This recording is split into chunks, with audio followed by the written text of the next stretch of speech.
Hi guys! இன்னைக்கு நம்ம 18த் and 19த் episode தான் பார்க்க போறோம். கொஞ்சம் பெரிய கேப் தான் மன்னிச்சிருங்க. இன்னையிலருந்து வீடியோ கொஞ்சம் ஒழுங்கா வரும். இப்ப நம்ம லேட் பண்ணாம வீடியோக்குள்ள போயிரலாம். லாஸ்ட் எபிசோட்ல பார்த்திருப்போம். ஹீரோயின் வந்து அவங்க அப்பா இறந்ததுலருந்தே ரொம்ப சோகமாவே தான் இருக்காங்க. சாப்பிடுறது கூட இல்ல ஒழுங்கா. அதனால ஹீரோவும் அவளுக்கு புடிச்ச ஃபேவரைட் டிஷ் எல்லாம் சமைச்சு குடுக்குறாங்க. ஹீரோயின் கண்டுக்கிறதே இல்ல. ஹீரோவ ரொம்ப அவாய்ட் பண்ண ஆரம்பிச்சுட்டா. இங்க ஜூகிங்கும் அவனோட ஆளும் பேசிட்டு இருக்காங்க. அதாவது இந்த ஜூகிங் வந்து அந்த கேஸ்ல இருந்தார்ல, ஹீரோயினோட அப்பாவுக்கு பாய்சன் வச்சுட்டாங்கன்னு சொல்லிட்டு அந்த கேஸ்ல இருந்து வெளிய வந்துட்டார் போல. அதுதான் சொல்லிட்டு இருக்காங்க. ஹீரோக்கு அப்ப என்ன நிஜமாவே பாய்சன்ல மாட்டி விடணும் அப்படின்னு இல்லன்னா, வேற என்னதான் பிளான் அப்படின்னு பேசிட்டு இருக்காங்க. இங்க யூஇ இருக்காங்கல்ல, அவங்க வந்து ஹீரோயின் சாப்பிடவே இல்ல அப்படின்னு சொல்லிட்டு, இந்த மார்க்கெட்ல அவங்களுக்கு புடிச்ச ஃபேவரைட் டிஷ் ஏதாவது சூப்பரா ஏதாவது வாங்கிட்டு போலாம் அப்படின்னு சொல்லிட்டு, அவங்க கூட நெறைய சாப்பிடுவாங்கல்ல, அவங்க வந்து சாப்பிடாம ஹீரோயினுக்காக தேடிட்டு இருக்காங்க. அங்க தான் ஹீரோவோட ஃப்ரெண்டும் இருக்கான். இந்த யூஇ வந்து ஹீரோவோட ஃப்ரெண்ட அவாய்ட் பண்ணிட்டே இருக்கா. இவனும் போயிட்டு கேட்கிறா, "என்ன நீங்க கூட சாப்பிடாம அப்படி என்னதான் தேடிட்டு இருக்கீங்க?" அப்படின்னு கேட்கும்போது, இவளும் நடந்ததெல்லாம் சொல்றா. ஹீரோ ஃப்ரெண்டும் இதுதான் சான்ஸ் ஒரு நல்ல ஃபுட்டா சஜெஸ்ட் பண்ணி கரெக்ட் பண்ணிரலாம் அப்படின்னு சொல்லிட்டு, இவனும் வந்து நல்ல நல்ல ஃபுட்ஸ் எல்லாம் சொல்லிட்டு இருக்கான். அவளும் வாங்கிட்டு போறா. இவளும் அந்த ஃபுட் எல்லாம் வாங்கிட்டு ஹீரோயின் பார்க்கறதுக்காக போறா. அங்க மீமியும் இருக்கா.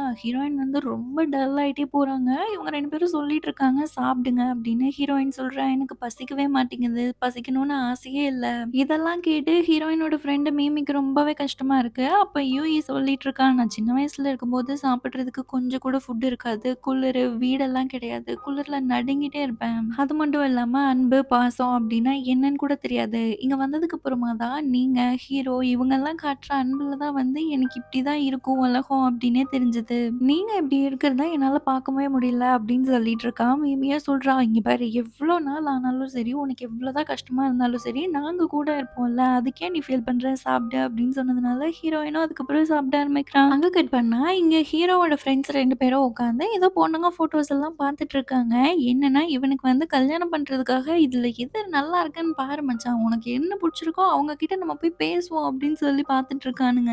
இவனும் இங்க அப்பாடா நமக்கு கல்யாணம் பண்றதுக்கு நம்ம பொண்ணு பார்ப்போம் அப்படின்னு சொல்லிட்டு இவங்க சந்தோஷமா பார்த்துட்டு இருக்கும்போது, ஹீரோ வந்து இதெல்லாம் இப்ப ரொம்ப முக்கியமா தள்ளி வைடா அப்படின்னு சொல்லிட்டு, ஹீரோயின நான் எப்படிடா சமாதானப்படுத்துறது? ஏதாவது ஐடியா குடுங்க அப்படின்னு கேட்டுட்டு இருக்கான். இவனும் இது ரொம்ப முக்கியமாவா? என்னடா சொல்லிட்டு இருக்க? என் வாழ்க்கை பிரச்சனைடா அப்படின்னு சொல்லிட்டு இருக்கும்போது, இப்ப சொல்ல முடியுமா? முடியாதா? அப்படின்னு ஹீரோவும் கேட்டுட்டு இருக்கான். அப்புறம் அவனும் ஐடியாலாம் குடுக்க ஆரம்பிக்கிறான். பொண்ணுங்கள கரெக்ட் பண்ணணும் அப்படின்னா நெறைய வழி இருக்கு மச்சான். ஒண்ணு வந்து அவங்களுக்கு புடிச்ச ஃபுட்ட நீ கையால சமைச்சு குடுக்கணும். அவங்களுக்கு குழந்தை இருக்கு அப்படின்னா, குழந்தைய வந்து நீ எடுத்து வளர்த்தணும். அவங்களுக்கு புடிச்ச இன்ட்ரெஸ்ட் எல்லாம் என்னவோ அதை தெரிஞ்சுக்கிட்டு நீ அவங்க கூட சேர்ந்து பண்ணணும். இதுவரைக்கும் உங்களுக்குன்னு குழந்தைலாம் எதுவும் இல்ல. அப்ப ஒண்ணு அவங்களுக்கு புடிச்சதெல்லாம் வந்து நீ அவங்களுக்கு பண்ணு. அவங்களுக்கு என்னென்னலாம் இன்ட்ரெஸ்ட் இருக்குன்னு தெரிஞ்சுட்டு, அவங்க கூட சேர்ந்து பண்ணு மச்சான் அப்படின்னு சொல்லி ஐடியா குடுத்துட்டு இருக்கா. அதனால ஹீரோவும் ஓகே. அவளுக்கு புடிச்சதெல்லாம் என்னமோ அத நம்மளும் பண்ணணும் அப்படின்னு கிளம்புறான். ஹீரோயின் வந்து அங்க கார்டனிங் பண்ணிட்டு இருக்கா. நம்மளும் இப்ப போலாம் அப்படின்னு சொல்லிட்டு பக்கத்துல ஒரு பொண்ணு வேலை பார்த்துட்டு இருக்கா. அவகிட்ட சிசர் வாங்கி இவ செடிய ஃபுல்லா வெட்டி போட்டுட்டு இருக்கா. கொஞ்சம் கொஞ்சமா க்ரூம் பண்றத விட்டுட்டு மொத்த செடியும் வெட்டி வீசிட்டு இருக்கா. அவனும் ரொம்ப ஈஸியா இருக்கே அப்படின்னு சொல்லிட்டு இருக்கும்போது, பக்கத்துல இருந்த அந்த பொண்ணு, "ஏன் செடியெல்லாம் வெட்டிட்டு இருக்கீங்க? அதுவெல்லாம் வெட்டுனீங்கன்னா அவ்வளோதான். செடிய மொத்தமா வெட்டிட்டீங்க" அப்படின்னு சொல்லிட்டு இருக்கும்போது, இல்ல, இல்ல எனக்கு தெரியும். நான் சும்மா தான் பண்ணேன். இப்ப பாருங்க" அப்படின்னு மெதுவா வெட்டிட்டு இருக்கான்.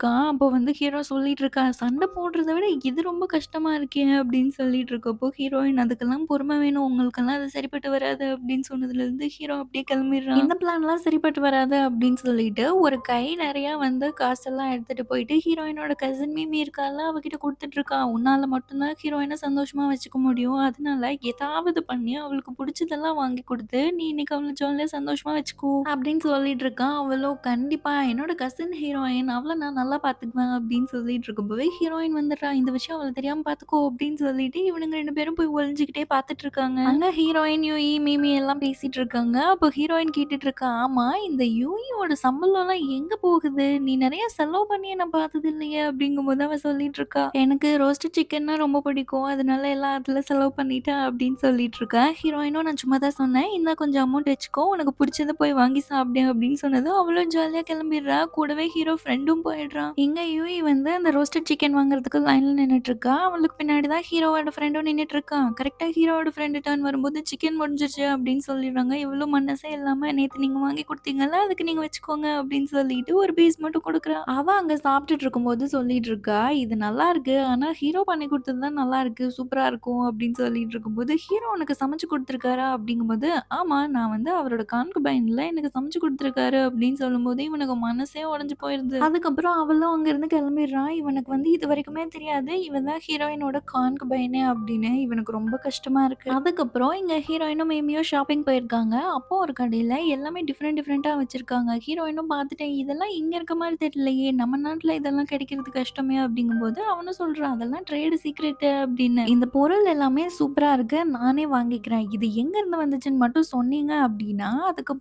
எப்போ புதுசா வந்து உங்களுக்கு வந்துச்சு அப்படின்னாலுமே நானே ஃபர்ஸ்ட்டு வந்து வாங்கிக்கிறேன். நீங்க என்கிட்ட தான் சொல்லணும் அப்படிங்கும்போது, இவன் சொல்றான் கடல் தாண்டி வந்துச்சுமா, இதெல்லாம் இங்க கிடைக்காது அப்படின்னு சீக்ரெட் எல்லாம் சொல்லிடுறான். அதெல்லாம் வாங்கிட்டு வீட்டுக்கு வந்ததுமே மிமி எல்லாமே போட்டு பார்த்துட்டு இருக்கா. அப்போ ஹீரோயின் சொல்றா, இவன் சொன்ன மாரி இந்த ஸ்மக்கிள் பண்ண பொருள் எல்லாமே வந்துட்டு கடல் வழியா வந்துச்சு அப்படின்னா, கண்டிப்பா லீ ஷோல தான் ஏதோ ஒரு தப்பு நடந்துட்டு இருக்கு அப்படின்னு சொல்லும்போது, மிமிக்கு ஒரே ஷாக்கு. அதெல்லாம் கழட்டி வச்சுட்டு, இதெல்லாம் என்ன ஸ்மக்கிள் பண்ண பொருளா அப்படின்னு சொல்லிட்டு இருக்கா. ஆமா, அப்பாவோட இன்னசென்ஸ நம்ம ப்ரூஃப் பண்ணணும் அப்படின்னா, கண்டிப்பா லீ ஷோல தான் ஏதோ ஒண்ணு இருக்கு அப்படின்னு பேசிட்டு இருக்காங்க. ஹீரோயின் கமாண்டர் லோ இருக்காங்கல்ல, அவங்க கிட்ட போயிட்டு எனக்கு ஒரு ஹெல்ப் பண்ணுவீங்களா அப்படின்னு சொல்லி கேட்குறாங்க. என்னன்னு பார்த்தா, அந்த கடைக்காரர் கிட்ட போயிட்டு அவர புடிச்சிட்டு வந்து இல்லீகலா நீ சேல் பண்ணிட்டு இருக்கங்கிறது எனக்கு தெரியும். உண்மைய ஒத்துக்கோ உன்ன விட்டுர்றேன் அப்படின்னு மிரட்டிட்டு இருக்கான். இவன் உண்மைய சொல்லல அப்படின்னா, கை தனியா, கால் தனியா, தலைய தனியா வெட்டிருங்க அப்படின்னு சொல்லிட்டு ஒரு பெரிய வாள் எடுத்து வச்சு மிரட்டிட்டு இருக்காங்க. அவனும் பயந்துட்டு எல்லா உண்மையும் சொல்லிடுறான். லீஷோல தான் வந்து நான் இதெல்லாம் கடத்திட்டு வந்தேன் அப்படின்னு சொல்லி உண்மைய சொல்லிடுறான். அங்க கட் பண்ணா, இங்க தலைவர் வந்து ஹீரோவ வர சொல்லியிருக்கா. என்னன்னு போய் பார்த்தா, லீஷுக்கு போயிருந்த ஹாயும் வந்து 15 நாளா எந்த இன்ஃபர்மேஷனுமே அனுப்பல.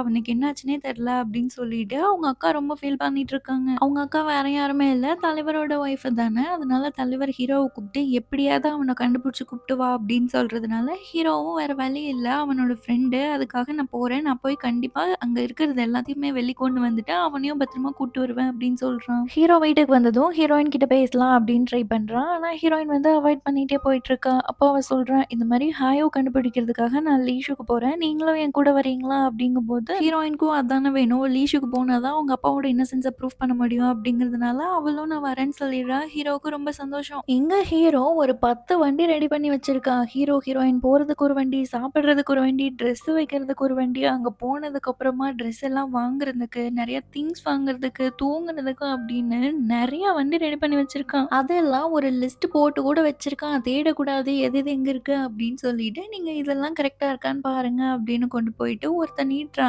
ஆனா வந்து ஹீரோயின் சொல்லிடுறா 2டே 2 வண்டி போதும்.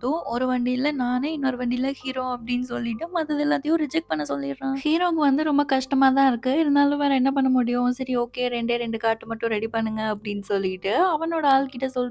2 கார்ட்ல ஒரு கார்ட்ல ஃபுல்லா ட்ரெஸ் எல்லாம் எடுத்து வச்சுருங்க. 2 பேரும் ஒரே கார்ட்ல போற மாரி ரெடி பண்ணுங்க அப்படின்னு சொல்லிடுறான். அதனால எல்லாத்துலயும் வந்து ட்ரெஸ்ஸ வச்சுட்டு இவங்க 2 பேருமே ஒரே வண்டியில போற மாரி ஆயிடுது. எங்க மிமி வந்து ரொம்ப ஃபீல் பண்ணிட்டு இருக்கா. இங்க பாரு நீ போகும்போது அடிக்கடி எனக்கு லெட்டர்லாம் போடு சரியா? அதுவும் இல்லாம நீ ஹாயோ பார்த்த அப்படின்னா, எனக்கு கண்டிப்பா அவன் எப்படி இருக்கான்னு சொல்லிட்டு எனக்கு ஒரு லெட்டர் போடு அப்படின்னு சொல்லிட்டு இருக்கா. கூடவே இந்த கான்குபைனும் ஹீரோவோட ஃப்ரெண்டும் போயிட்டு இருக்காங்க. இங்க ஹீரோவோட ஃப்ரெண்டு போற வழியில வந்து கேட்கிறா யூகி கிட்ட, "நீங்க வந்து அரண்மனையில என்ன பண்ணுவீங்க?" அப்படின்னு கேட்கும்போது, "நான் வந்து பாதுகாப்பேன்." அப்படிங்கும்போது, ச்சே இப்பல்லாம் கான்குபைனா இருந்தா கூட பெரிய கஷ்டம் தான் போலயே! பாதுகாக்கிற வேலைலாம் பார்க்க சொல்றாங்க அப்படின்னு நினைச்சுட்டு, "என்ன பாதுகாப்பீங்க?" அப்படின்னு கேட்டுட்டு இருக்கா. இந்த மாரி ஹீரோயின பத்திரமா பார்த்துக்கிறது தான் என்னோட வேலை அப்படிங்கும்போது, "அத தவிர வேற எதுவும் பண்ண மாட்டீங்களா?" அப்படின்னு கேட்கிறா. அவளும் சொல்றா, "வேற எதுவும் இல்ல." அப்படின்னு. அப்பதான் வந்து ஹீரோவோட ஃப்ரெண்டுக்குமே புரியுது. அப்போ வந்து ஹீரோயின பார்த்துக்கிறதுக்காக தான் வச்சிருக்காங்க அப்படின்னு சொல்லிட்டு, இவனுக்கு ஒரே ஜாலியாயிடுது. அப்பாடா கான்குபைன் இல்ல அப்படின்னு சொல்லிட்டு. அப்படியே இங்க காட்டுறாங்க. ஹீரோ வந்து ஹீரோயின் கிட்ட பேசலாம் அப்படின்னு அவளுக்கு ட்ரிங்க் எல்லாம் குடுக்குறான். ஆனா பேசுற மாரி தெரியல. ஹீரோயினே கேட்கிறா, "எப்படி கொஞ்சம் கூட மனசாட்சியே இல்லாம எங்க அப்பாவ கொல்றதுக்கும் ஹெல்ப் பண்ணிட்டு, இப்ப வந்து என்கிட்ட பேசணும்னு நீ ட்ரை பண்ற?" அப்படின்னு கேட்கிறா. ஹீரோ கிட்ட பதிலே இல்ல. அதுக்கப்புறம் ஹீரோயினோட அப்பா நான் இறந்து போகும்போது கூட, "நீ என்ன பார்க்கவே விடல. எதுக்காக இவ்வளவும் பண்ற?" அப்படின்னு கேட்கும்போது, ஹீரோனால இதுக்கு மேல பொறுமையா இருக்கவே முடியல. அங்கேயே வண்டிய நிறுத்த சொல்லிட்டு, "நான் வந்து ஊர் எல்லையில உங்கள மீட் பண்றேன்" அப்படின்னு சொல்லிட்டு, ஒரே ஒரு குதிரைய மட்டும் எடுத்துட்டு ஹீரோயினையும் கூட்டிட்டு எங்கேயோ போயிட்டுருக்கான். ஹீரோ ஹீரோயின எங்க கூட்டிட்டு போயிருப்பான்னு பார்த்தா, ஒரு ஊர் எல்லையில ஒரு பழைய வீடு ஒண்ணு இருக்கு. அங்க தான் ஹீரோயினோட அப்பா உயிரோட தான் இருக்காரு. அவர் இன்னும் சாகல. பார்த்ததுக்கப்புறம் ஹீரோயினுக்கு ஒரே சந்தோஷம். ஓடி போய் கட்டி பிடிச்சுக்கிறான். இது எல்லாமே ஹீரோவோட பிளான் தான். யாருக்குமே தெரியாம ஹாயும் வந்து கிளம்பியிருப்பான்ல லீஷுக்கு. அவன் போகும்போது, அவன் கூடவே இந்த வண்டியில இவரையும் அனுப்பிச்சு விட்டுருப்பாங்க. ஊருக்கு அந்த பக்கமும் கொண்டு போய் இறக்கி விட்டுருங்க அப்படின்னு சொல்லிட்டு, இங்க வந்து இப்ப அவரு வாழ்ந்துட்டு இருக்காரு. அதுக்கப்புறம் அந்த அன்னைக்கு அவங்க அங்கேயே ஸ்டே பண்ணிட்டு, நைட்டு நம்ம அடுத்த நாள் போலாம் அப்படின்னு பிளான் பண்றாங்க. அதனால அவங்க அப்பா இவங்களுக்காக சமைச்செல்லாம் குடுக்குறாங்க. இப்பதான் ஹீரோயினுக்குமே புரியுது. ஹீரோ வந்து ஹீரோயின சேஃபா வச்சுக்கணும். இவளுக்கும் உண்மை தெரிஞ்சிருச்சு அப்டின்னா, இவளையும் கொல்ல ட்ரை பண்ணுவாங்கன்னு தான் இவ்ளோ நாளுமே சொல்லாம இருந்தான். எங்க ஹீரோ ஃப்ரெண்டு யூஇ எல்லாம் வந்து பக்கத்திலேயே ஒரு பக்கம் கேம்ப் போட்டு நைட் அங்கேயே ஸ்டே பண்ணியிருக்காங்க. அங்க வந்து யூஇ போயிட்டு மீனெல்லாம் வேட்டையாடிட்டே எடுத்துட்டு வந்து குடுக்குறா. ஹீரோ ஃப்ரெண்டு படிப்புல வேணா பெரிய ஆளா இருக்கலாம். மத்தபடி இந்த சண்டை போடுறதெல்லாம் சுத்தமா தெரியாது. அந்த இருட்டுல பயங்கரமா பயந்துட்டு உட்கார்ந்துருக்கான். அப்புறம் அவ வந்து, "வா இப்ப மீன் நம்ம கிரில் பண்ணி சாப்பிடலாம்" அப்படின்னு சொல்லிட்டு குச்சியெல்லாம் உடைச்சிட்டு இருக்கா. இவனும் ரொம்ப நேரமா ட்ரை பண்றான். ஒண்ணும் உடைக்க முடியல. அப்படியே அந்த ஃபிஷ்ஷ வந்து கிரில் பண்ணிட்டே கேட்டுட்டு இருக்கான். "அவங்க உன்ன நல்லா பார்த்துக்கிறாங்களா? ரொம்ப கஷ்டப்படுத்துறாங்களா?" அப்படின்னு கேட்கும்போது, "அப்படியெல்லாம் கிடையாது. ஹீரோயின் எனக்கு சம்பளம் அதிகமா குடுத்தாங்க. அவங்க ட்ரெஸ்ஸு, அவங்க ஜுவல்லரி அப்படின்னு எல்லாமே குடுத்தாங்க. ரொம்ப நல்லா பார்த்துக்கிறாங்க" அப்படின்னு சொல்றான். அவனுக்கு இதெல்லாம் கேட்கும்போது, "பரவால்ல நல்லா தான் பார்த்துக்கிறாங்க" அப்படின்ட்டு இருக்கும்போது, இவ சடனா, "என்ன ஹீரோயின பத்தியா நீ கேட்குற? உனக்கு அவ்ளோ தைரியமா?" அப்படின்னு சொல்லிட்டு அவன் கையில இருந்த ஃபிஷ்ஷ புடுங்கி வேற ஒருத்தனுக்கு குடுத்துடுறான். அடுத்த நாள் கிளம்பி இவங்க ஒரு பக்கம் போயிட்டுருக்காங்க. அந்த இடத்துல தான் கடைசியா ஹாயோவ பார்த்தாங்க அப்படின்னு சொல்லிட்டு இருக்கிறதுனால, இவன யோசிச்சு பார்க்குறா. யோசிச்சு பார்க்கும்போது என்ன ஆயிருக்கு அப்படின்னா, லீஷோல இருக்கவங்க இவன் ஏதோ தப்பு பண்ணிட்டான் அப்படின்னு இவன் மேல ஏதோ ஒரு பழிய போட்டு இவன கொல்லலாம் அப்படின்னு ட்ரை பண்ணியிருக்காங்க. அவங்க கிட்ட இருந்து தப்பிச்சு இவன் எங்கேயோ ஒரு பக்கம் ஒளிஞ்சிட்டு இருக்கான் அப்படிங்கிறது மட்டும் தான் இவங்களுக்கு எல்லாம் தெரியுது. ஆனா எங்க இருக்கான் அப்படிங்கிறது தெரியல. அப்போ வந்து ஹீரோவோட ஃப்ரெண்டு சொல்லிட்டு இருக்கான், அவன் கண்டிப்பா லீஷோல தான் இருப்பான். ஏன்னா எல்லாருமே நினைச்சிட்டு இருப்பாங்க, அவன் லீஷோல இருந்தா கண்டுபிடிச்சிருவான் அப்படிங்கிறதுனால எங்கேயுமே லீஷோல தேடி இருக்க மாட்டாங்க. அதனால அவனுக்கு சேஃபான பிளேஸ் இப்போதைக்கு லீஷு தான். அப்ப அவன் கண்டிப்பா லீஷோல தான் இருக்கணும் அப்படின்னு ஹீரோவோட ஃப்ரெண்டு கரெக்ட்டா சொல்லிடுறான். அப்படியே இங்க கட் பண்ணா ஹீரோயின் அங்க ஹீரோ எல்லாருமே வந்து அவங்க கிளம்புறதுக்கு லேட் ஆயிருச்சு அப்படிங்கிறதுனால கிளம்புறாங்க. ஹீரோயின் வந்து சொல்றா, "நீங்க இங்க சேஃபா இருங்க. சீக்கிரமா உங்க பேர்ல இருக்க எல்லா தப்பையும் வந்துட்டு நாங்க சரி பண்ணிட்டு உங்கள நாங்க கூட்டிட்டு போறோம்" அப்படின்னு சொல்லிட்டு அங்கருந்து கிளம்புறாங்க. ஹீரோ ஹீரோயினுக்காக 10 கார்ட் ரெடி பண்ணி வைக்கும்போது, "எனக்கு அதெல்லாம் எதுவும் வேணாம்" அப்படின்னு கோவத்துல சொல்லியிருப்பா. இப்போ கோவம்லாம் போனதுக்கப்புறம் நம்ம போற வழியில நெறைய வாங்கணும், அங்க நெறைய வாங்கணும், இத நெறைய சாப்பிடணும் அப்படின்னு லிஸ்ட் பெருசா போட்டுட்டே போயிட்டுருக்கா. ஹீரோவும் பார்த்துட்டே வந்துட்டுருக்கான். அங்க கட் பண்ணா, இங்க ஹீரோவோட ஃப்ரெண்டு யூஇ எல்லாருமே பக்கத்துல ஒரு வீடு இருக்கு அப்படின்னு சொல்லிட்டு, அந்த வீடெல்லாம் சுத்தி பார்த்துட்டு இருக்காங்க. அங்கேயும் ஆளெல்லாம் இருக்காங்க. நெறைய கோழி, நெறைய வளர்த்திட்டு இருக்காங்க. இவங்க அங்க போனதே அங்க இருக்க கோழி எல்லாம் வாங்கிட்டு வரலாம், சாப்பிடுறதுக்கு யூஸ் ஆகும் அப்படின்னு தான் போயிருப்பாங்க. அப்படியே அங்க போயிட்டு அந்த கோழிக்கெல்லாம் சாப்பாடு போட்டுட்டு இருக்கும்போது, இவன் வந்துட்டு, "நான் உங்களுக்காக கோழி பிடிக்கிறேன்" அப்படின்னு சொல்லிட்டு அந்த கோழிய தொரத்துன்னு தொரத்துறான். அவனால பிடிக்கவே முடியல. பயங்கரமா விழுந்து வாரி அடிச்சிட்டு இருக்கான். இவெல்லாம் அப்படி பண்றத பார்த்துட்டு அங்க யூயி உட்காந்து சிரிச்சுட்டு இருக்கா பயங்கரமா. இதெல்லாம் பார்த்து அவனுக்கும் பரவாயில்லையே ரொம்ப அழகா இருக்காளே அப்படின்னு அங்க உட்காந்து ரசிச்சுட்டு இருக்கான். இவ போறா, ஒரே செகண்ட்ல அந்த கோழிய புடிச்சிடுறா. இவனுக்கு ஒரே ஷாக்கு. பயங்கர வித்த கத்து வச்சிருக்காளே அப்படின்னு பார்த்துட்டு இருக்கான். அதுக்கப்புறம் நைட் அத எடுத்துட்டு வந்து இத ரோஸ்டட் சிக்கன் வந்து இவன் ரெசிபி வந்து ஏதோ ஒரு செஃப் கையில கால்ல விழுந்தெல்லாம் ரோஸ்டட் சிக்கன் இவளுக்கு பிடிக்கும் அப்படின்னு ரெசிபி கேட்டு வாங்கிட்டு வந்து இவளுக்கு ஆசையா சமைச்சு குடுக்குறா. அவளும் சாப்பிட்டு பார்க்குறா. பரவாயில்லையே ரொம்ப நல்லா இருக்கு அப்படின்னு பேசிட்டே 2 பேரும் சாப்பிட்டுட்டு இருக்காங்க. இவனும் அவ சாப்பிடுறதெல்லாம் ரசிச்சு உட்கார்ந்து பார்த்துட்டு இருக்கான். எங்க கட் பண்ணா ஒரு குட்டி பையன் மிமி கைய புடிச்சு இழுத்துட்டு போயிட்டு இருக்கான். மிமி சொல்றா, "டேய் மூச்சு வாங்குது விட்றா. ரொம்ப நேரமா இழுத்துட்டு போயிட்டு இருக்க" அப்படிங்கும்போது, "ஏய் நீ என்ன கிழவி ஆயிட்ட? சும்மா வா" அப்படின்னு ஓவரா பேசிட்டு இருக்கா. இவளும் என்னன்னே தெரியாம செம்ம காண்டுல போயிட்டு இருக்கா. அங்க போனா இவன் எப்படி ஹாயோவ மீட் பண்ணான். அதுக்கப்புறம் இவங்க 2 பேரோட லவ் ஸ்டோரி வந்து எப்படி கிரியேட் ஆச்சு அப்படிங்கிறது எல்லாமே ஹீரோயின் வந்து இவ வந்து ஃபீல் பண்ணக்கூடாது அப்படின்னு ரெடி பண்ணி வச்சுட்டு போயிருக்கா. அதுதான் அங்க ட்ராமாவா போட்டுட்டு இருக்காங்க. அதெல்லாம் பார்த்து இவளும் ரொம்ப சந்தோஷமா இருக்கா. இதோட இந்த எபிசோட் முடியுது. அடுத்தடுத்த எபிசோட்ல பார்க்கலாம். நீங்க பண்ண வேண்டியது மறக்காம நம்ம சேனல சப்ஸ்கிரைப் பண்ணி வச்சுக்கோங்க. அடுத்த வீடியோல பார்க்கலாம். Bye guys.